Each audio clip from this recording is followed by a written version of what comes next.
ky xheneti që neve kemi synimin më të madh, që besimtari pra të fitoj përjetësinë, të fitoj fitoren më të madhe, të fitoj xhenetin e Allahu xhaleshanu. Imagjino, nga njëherë njeriu jeton këtë jetë edhe kur begatohet me mirësi dhe me begati, subhanallahu, i mbushet zemra plot. E thot, o Zot, thot, çfarë kënaqësie edhe çfarë mirësie po jetojnë këtë botë. Nga njëherë kur vin punët gjitha mbar, kur nuk ke siklete, kur nuk ke sprova, kur çdo gjë shkon si mos më mirë, domethënë.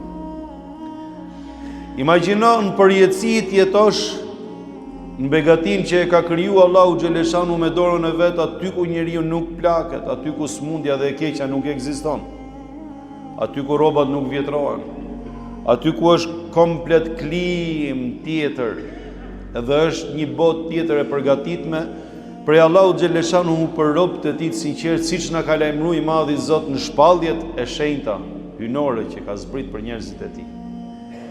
E ky xhenet, kur e përshkruajti Muhamedi alayhi salatu selam, profeti i Zotit na tha që xheneti ka 8 dyert, subhanallahu.